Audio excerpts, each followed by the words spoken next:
कौन गाड़ी देने को मना किया? कौन है? वो रहा। ओए साले, अंडे में और इतना तेवर। ये अमर, उस बच्चे ने क्या किया? उसे क्यों मार रहे हो?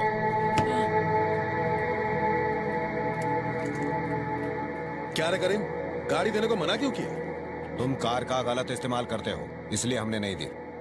हमें परेशान मत करो। ऐसा क्या? 100 चूहे खा के बिल्ली हज को चली है क्या? तुम नहीं चाहते हो क्या तुम्हारा ट्रैवल एजेंसी का धंधा ठीक ठाक चले? हाँ, कल से गाड़ी भेज देना। चलो साहब।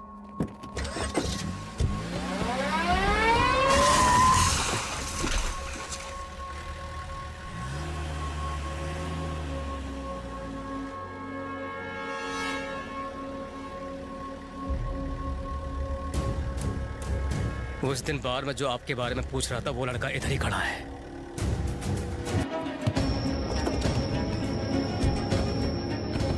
ओए, उसको यहाँ ले क्या? उसने क्या किया है? वो तो अभी चेन्नई से आया है, उसका इससे कोई लेना देना नहीं है। बेचारा ये तो अपाहिज है। तू क्यों उसकी इतनी तरफदारी कर रहा है बे? उसको ले क्या? सुना है वो मेरे बारे में पूछताछ कर। चल बे। कौन है बहरा है क्या साले? चल। पता चला ये अपने भाई को ढूंढ रहा है। अमर देखो, इसे जाने दो, इसने कुछ नहीं किया है, प्लीज। तू हट ना करीम। अरे तू हट ना करीम बीच में से। कहां से आया बे तू? तेरे भाई के बारे में तुझे क्या जानने का है? बैग में क्या है रे? बैग दे। अबे बैग दे इधर प्लीज। देख इसमें क्या है। तुमने इसको बताया नहीं? इसका भाई मर चुका है। अभी तक तो पानी में कीड़ों ने उसको खाकर हजम कर लिया होगा।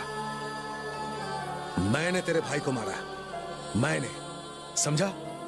तेरे को भी ठोकू? हाँ? अमर नहीं, इसी बंदूक से तेरे भाई को भी मारा था, समझा? समझा इसे करीम, समझा इसे। मरे हुए मुर्दे जिंदा नहीं होते कभी, इसीलिए थोड़ा ठंडा ले, वरना मेरी हट गई ना तो यहीं पे ठोक दूंगा। देख कितना गुस्सा आ रहा है इसे।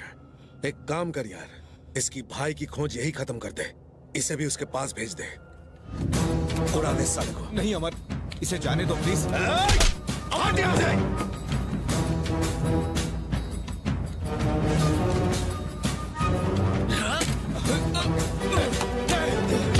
उसे छुड़ाओ कोई, उसने कुछ नहीं किया है, छोड़ो। गाड़ी स्टार्ट कर। उसे जाने दो, छोड़ो उसे। नहीं, उससे कहो उसे नहीं मारे।